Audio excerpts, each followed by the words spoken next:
sa mga radio station, TV station, nagpapa-interview po ako. At tinatanong po ako palagi, hindi ka ba natatakot sa buhay mo? Ito palagi ang sagot ko sa radio, sa TV interview. Hindi po ako hihiga ng kabaong hanggat hindi ko sila bitbit. So ito yung sabi ko ha, hindi ako hihiga ng kabaong hanggat hindi ko sila bitbit. Ibig sabihin, kapag may nangyari sa akin, patay din sila.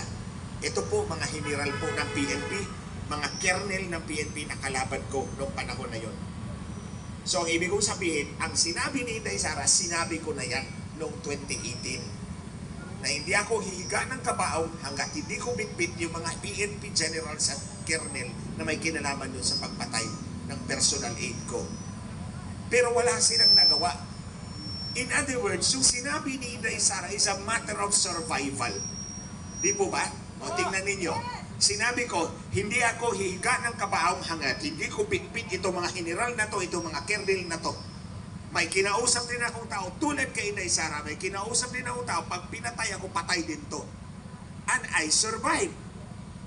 Because yun yung ibig sabihin ko. Tatapatan ko yung karahasan ninyo kapag inunahan niyo ako. That's the context na dapat intindihin natin yung sinabi ni Inday Sara. Di po ba? It is a matter of survival. Kapag pinatay niyo, papatayin ko rin kayo. Amanos tayo. Because alam ni Inday Sara na may banta sa buhay niya. And she should not take it lightly. Kasi drug addict si Mr. Marcos. Drug pusher ang first lady ng Pilipinas na to.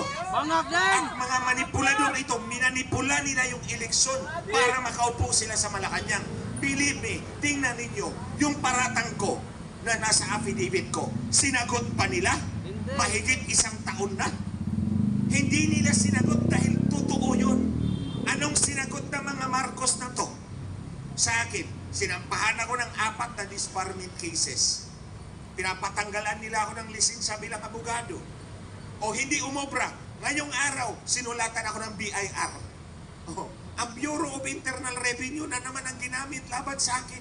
Hindi umobra ang IBP, hindi umobra ang Supreme Court. Eto, BIR na naman ang ginamit laban sa akin. Ngayong araw lang. Kung natandaan niyo, may sinulat ako na sinabi ko, ilalok ako nitong mag-asawang ito. We will crush the Dutertes. Get out of the pack. Hindi ako sumunod at sinabi ko, I'll just be crushed with the Dutertes. Try me if you can. At ito nga yung sagot nila.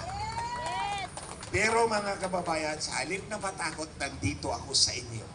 Sa inyong harapan para magpakita ng suporta para sa totoong halal ng taong bayan, si Inday Sara Duterte. Ulitin ko, si Marcos, minanipula nila ng kanyang asawa ang Smartmatic para dagdagan ang kanyang boto.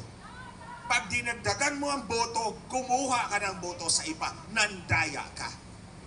So walang karapatan si Marcos umupo sa Malacanang, walang karapatan si Marcos magsalita about mandate dahil wala siyang mandato. Hinahamon ko nga itong 2 asawang bangag si Bongbong Marcos at si Lisa Marcos. Hinahamon ko kayo ulit ngayon. Sagutin nyo yung affidavit ko na minanipula ninyo yung eleksyon ninyo. Mahigit 1 taon na yung affidavit ko nakatiwangwang dyan sa Facebook. Ayaw nyo akong sagutin dahil wala kayong maisasagot. Totoo ang sinasabi ko at pinaninindigan ko yan ngayon. Mula pa noon hanggang ngayon. At pinaninindigan ko rin na sa pagmanipula ng eleksyon, hindi kasali si Inday Sara. So kung ano man ang boto ni Inday Sara, 32 million, totoo yan. Kay Marcos, peke yan. At mantakin nyo, ang peke pa, ang may lakas loob, mang-api sa totoong halal na taong bayan. Sa totoong pinili ng taong bayan, di ba? Itong ginagawa nila kay Inday Sara, pang-aapi ito. Kung sinabi niya kayang pumatay ng presidente, kayang pumatay ng ordinaryong tao. Kung ito nga, Vice President of the Philippines, inaapi ninyo, paano na lang ang ordinaryong taong bayan? Kayo, mga kababayan, ito lang, Sinalanta tayo ng bagyo, 5 sa loob ng isang buwan, sunod-sunod. Karamihan sa ating mga kababayan na biktima, nagdusa. Anong ginagawa ng House of Representatives sa pamumuno ni idiotic Martin Romualdez? Oh. Politika. Politika. Maruming politika. Patuloy na sinisiraan si Inday Sara. Of course, tinulungan kayo ng ayuda, pero hindi yan. Ang dapat sagutin ninyo, bakit bumaha ng ganyan kalaki? Wala kaming Kalawa. ayuda. O bakit nasira yung o nasaan yung 5,500 flood control projects ni Marcos? Either totoo yun, pero ninakaw ang pera, or hindi talaga totoo, katang-isip dahil bunga ng kanyang pagkabangag. O, di ba? Mamatay na rin yan. Alam niyo mga kababayan, ayoko nang sabihin to, pero nagalit talaga ako kasi sinulatan na naman ako ng BIR. Gusto talaga akong paluhurin itong mga animal na to. Okay, sige, Lisa Marcos, makinig ka ha. Oh, ibubulgar kita ngayong yawa ka. Oh, ito, hindi ko dapat to sasabihin.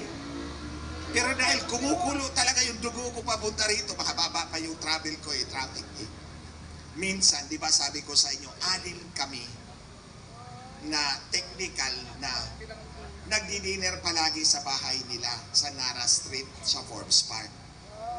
Ang nakaupo sa dulo si Lisa Marcos, si Bongbong drug addict Marcos dito sa kabila, 3 doon, 3 dito. So dito sa 3 dulo, ako yon, tabi ko si Lisa Marcos. Kasi palagi niya akong kinakabit, tala na, mag-yosi na tayo. Kami lang kasi yung nag-yosi. Sa 8 taon na yun, 2 lang kaming nag-yosi, kaming 2. Na nang pumunta na kami sa garden, makinig ka Lisa Marcos, makinig ka, yawa ka talaga, animal ka. Nag-yosi na kami. Tapos sabi niya, alam mo, pag si Bongit hindi sumunod sa akin, ayoko magpaiyot sa kanya. Siyempre, nasyak ako. I-quote niyan, gawin yung TikTok yan. Ulitin ko. Alam mo, pag si Bongit hindi sumunod sa akin, si Bongit, si Marcos yon. Ayoko magpaiyot sa kanya. Siyempre, nasyak ako. Kung hindi ba nagbangag itong babaeng to? Wala namang kasama doon sa kanilang higaan Hindi naman kasama sa kanilang kasalan Ba't mo sasabihin sa akin yan? I'm an entirely separate person, entity. Tapos sasabihin mo sa akin, ayaw mo magpaiyot pag hindi sumunod yung asawa mo sa kanya. Hindi ka ba namang bangag? Bangag. Kaya, nagtatanong nga si Maharlika one time may ano ka ba, may indication ka ba na bangag talaga itong mag-asawa? Hindi ko na lang sinabi kasi ayoko sana. Ayaw kong tantanan nito mga animal na to di bulgar na kita. Lisa, isa pa lang yan ha. Marami pa. Tandaan mo, 6 na taon kang nagdadakdak na ako lang nakakarinig. So, ayan mga kababayan, para malaman ninyo kung gaano kabangad ang utak nitong babaeng bruhang ito. Bakit lang, Imagine bakit ka? to, bakit? Kung hindi susunod si Bungit sa akin, ayoko magpaiyot sa kanya. Kaya nga paulit-ulit ko sinasabi sa inyo mga kababayan, si Bongbong Marcos, si Bongbong Marcos, alipin talaga yan ni Lisa Marcos. Lahat ng dikta ni Lisa Marcos, susundin ni Bongbong Marcos. Kung hindi siya makaiyot.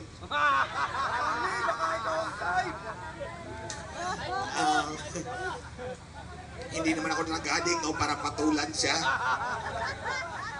Anyway, mga kababayan, we are faced with a graver issue today. Lahat tayo araw-araw ginagawa natin yung kailangan natin gawin para mabuhay. Pumili tayo ng mga leader natin na sana with a hope na kapag nakaupo sila, they will give us a better future, a better lives, di po ba? Yun naman ang hangarin natin lahat Pero noon, kapag itong taong ito, si Marcos, akala natin totoong nanalo, 31.8 million. Yung pala, Minanipula lang pala nila. Siyempre, ang bangag mismo din ang nagsabi na dadayain niya yung eleksyon. Diba? Si Lisa Marcos din. I have a meeting with the owners of Smartmatic. I need 2 technical guys, but not you because they hate you so much. Kaya paulit-ulit kong sinasabi to dahil itong laban na to between the Marcoses plus the idiot Romualdez and Inday Sara, walang ibang patutunguhan ito kundi manatili ang mga Marcos sa kapangyarihan. Ito yung target nila. Si Inday Sara, alam nila yon. Ito pa, insecure si Marcos kay Inday Sara. Napaka-insecure ni Marcos kay Inday Sara dahil alam niya ito yung totoong mahal ng taong bayan. Ito yung totoong pinili ng taong bayan. Samantalang siya, kailangan pa niya mandaya para lang tumapat yung boto niya. O, di ba? O, iba pa yan. Totoo yan. Manggagamit talaga. Manggagamit na walang utang na loob. Ikaw pa, ang may utang na loob na nakatulong sa kanila, leche. Ang sarap suntukin ng mga animal na to. Kung alam ko lang, sinuntok ko na. O, kapal ng mukha. Totoo yan. Ikaw na nga ang nakatulong sa kanila. Ikaw pa may utang na loob na nakatulong ka sa kanila. Parang baliktad talaga yata yung pag-iisip nitong mga bangag na to. Bangag talaga. Bangag diba? talaga. Huwag po tayong matakot lumaban sa kanila. Pinapakita ko po yan sa inyo. Kahit na 4 yung disbarment case ko, ito na naman, may BIR na naman ako. Eto, nandito pa rin ako sa harapan ninyo. Pinapakita ko pa rin yung suporta ko para kay Inday Sara, para sa ating lahat na Pilipino. Ito ay laban natin. Huwag nating hayaan si Inday Sara na lumaban ng sarili lang niya. Hindi niya kaya yon. Tandaan niyo, ang kalaban niya, kapulisan, militar, lahat ng kapangyarihan ng gobyerno, Kongreso, Senado. Ang tanging kakampi ni Inday Sara, tayong mga ordinaryong mamamayang Pilipino. Pero tandaan ninyo, mga kababayan, nasa kamay ninyo at kamay ko ang totoong kapangyarihan sa bansang ito. Yes! Tandaan nyo yan. At the end of the day, tayo pa rin ordinaryong mamamayang Pilipino ang mananaig at mananalo sa tulong at awa ng Diyos. Pero hindi natin pwedeng hayaan si Inday Sara na lumaban sa kanyang sarili lamang o siya lang all by herself. Itong ginagawa natin is one step in the right direction. Sa ating mga kababayan online, ipakita po ninyo yung pagsuporta mo para sa ating mga kababayan, para kay Inday Sara. Laban sa mga bangag na to, walang mandato si Marcos. I do not respect this drug addict as president. I do not even call him president. He is an impostor. At hindi nga lang yan eh. Sinabi ko na nga rin, minanipula din nila yung Korte Suprema para makaupo talaga sa pwesto. Ano talaga sila? Uhaw sila sa kapangyarihan. Kapag ganito, yung karakter ng tao, huwag yung paniwalaan. Huwag yung paniwalaan ang taong uhaw na uhaw sa kapangyarihan at gagawin ang lahat ng kabulastugan, makamtan lang, makapture lang ang political power. Hindi ganyan si Inday Sara, di po ba? Tama! Di ba sinabi na gusto natin tumakbo siyang presidente? Bumaba siya, nag-vice president siya, yun yung patunay niya na hindi siya uhaw sa kapangyarihan. Samantalang yung isa, si Marcos, minamanipula ang Korte Suprema para lang makaupo bilang vice president, hindi nga lang siya nagwagi. At ulit, sasabihin ko sa inyo, hindi ito marites dahil ako ang inutusan ni Marcos, ni Lisa Marcos para gawin yun. So, personal knowledge ko yung mga sinasabi ko. Kaya nga walang magawa itong dalawang bangag eh. O, tatakot-takutin lang ako. Akala ka siguro nila matatakot ako sa kanila. Hindi ako matatakot dahil wala na akong takot, matagal na. Naubos na yung takot ko. Inambos na ako, pinaputukan na ako, pinatay yung personal ko, wala na akong takot. So that's why I'm here. At ibubulkar ko pa yung iba pa mga pinagsasabihin ni Bruha, ikaw Bruha, Lisa Marcos, tandaan mo yan. Sige, next time, magpadala ka ulit ng sulat, magbubuking ulit ako ng bago. O, di ba? O, tit for tat, Lisa Marcos. Basta ayaw sumunod ni Bungit sa akin, ayaw ko magpaiyot sa kanya. Ulit-ulitin ko yan. Okay? So mga kababayan, patuloy po nating suportahan ang ating minamahal na Vice President, totoong halal ng tao bayan, laban sa mga impostor na to, sa mga uhaw sa kapangyarihan. Wala po tayong mapapala kung ang mga Marcos ang magpatuloy na mamumuno sa ating bansa. Wala po tayong mapapala. Believe me. Kailangan natin baguhin ang ating gobyerno. Patalsikin natin tong impostor na to. Patalsikin natin tong impostor na to. Hindi ako matatakot sasabihin talaga sa inyo. Alam niyo, hindi talaga ako matatakot sasabihin sa inyo na itong impostor na to, patalsikin natin sa kapangyarihan. Mula sa kapangyarihan. Dahil wala siyang karapatan, minanipula niya yung kanyang pagka-presidente.